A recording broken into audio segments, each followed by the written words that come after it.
The Conversation, written and directed by Francis Ford Coppola, ended up being his own, in his own words, his favorite film that he ever made.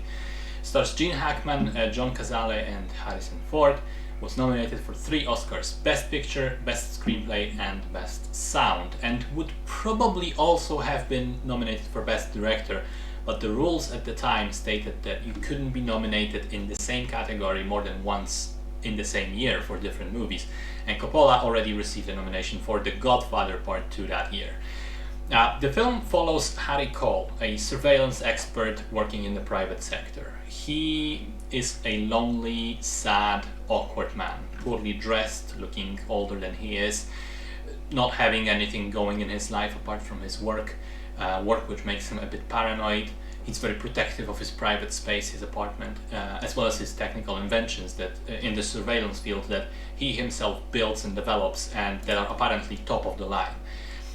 In the opening scenes, we see him record the titular conversation between 2 people who are clearly having some sort of an affair.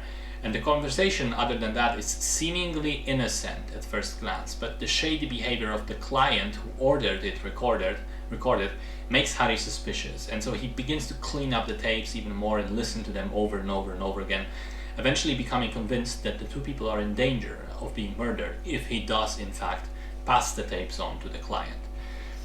So it's a movie about 2 things really. The surface layer is about surveillance, about the scary prospect of the possibility of being recorded, watched, listened to at all times. It's the paranoid realization that technology allows for an unprecedented invasion of privacy. Of course, that was very much in line with the zeitgeist at the time.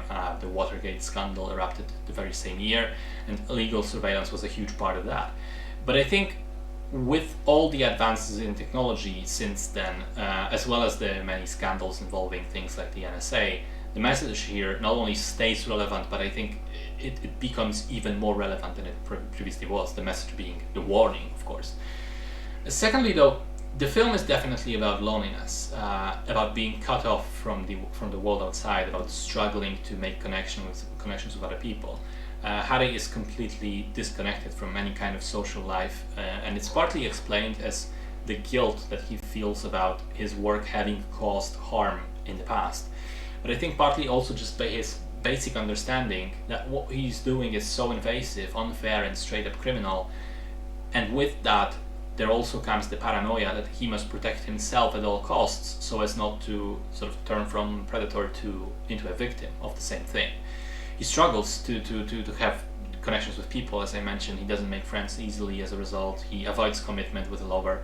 But crucially, there is one scene which I found very interesting. It's a tiny piece of a scene where he is with other people and he's his awkward self. He doesn't really, open himself up. But then somebody asks him about the technical aspects of a microphone that he used on the job, and suddenly he glows up. His eyes lights up, and he's a different man suddenly. He has passion and enthusiasm for the technical aspects of his work that come to the forefront. Gene Hackman is fantastic in the role. He really disappears into this troubled loner persona, and it's completely believable through and through. And final point on the ending, I think it is sort of the best kind of twist where it makes sense, but it is largely unpredictable throughout the film. And crucially, Coppola cheats a little bit. Without spoiling anything, there were multiple readings of the conversation recorded, and depending on the context of the scene, he uses a different version to put focus and emphasis on different words and different phrases to sort of emphasize different things and make the conversation read differently, thus changing the interpretation of what was actually being said. Now, I think this is a good kind of cheating because it does work to mislead the audience, but it can also be explained sort of within the story by Harry being an unreliable narrator and then him hearing things he wants to hear at various points in time.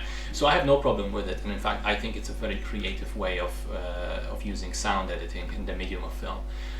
Overall, solid movie. I think it's somewhat forgotten sometimes between the other classics of the 1970s, and perhaps unfairly so. It remains a timely and engaging